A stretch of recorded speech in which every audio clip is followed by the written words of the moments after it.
How many times has God visited us on the periphery, hoping that we would turn and pay attention to Him and wonder and question what is happening? This is the experience of Moses in Exodus chapter 3, verse 2. And let us read.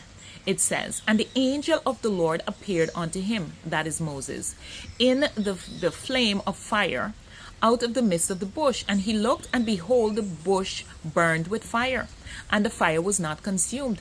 And Moses said, I will turn aside to see this great sight, why the bush is not burnt.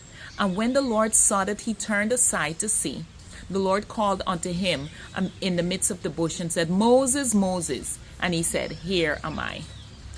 So God sent the angel of the Lord to have a visitation with Moses. But then Moses had to turn and look.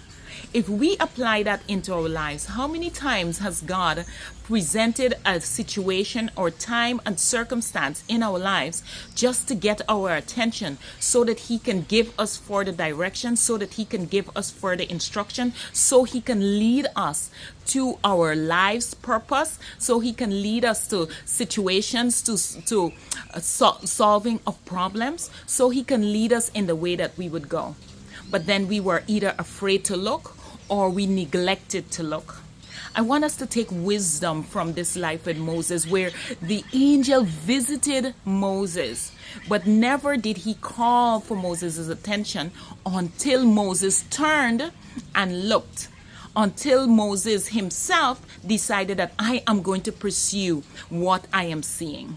There are times when God calls to each and every one of us. God is not knocking at our door, or if He's knocking at our door, it's quite silent. It's not overwhelming. It's not manipulative. It's not controlling. But God is calling for us very silently, hoping that we would turn and have a gaze, have a curiosity as to what this is.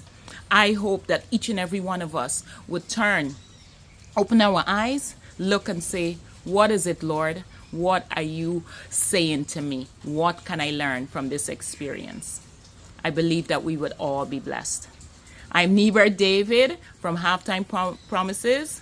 Follow me for more wisdom from the Word of God.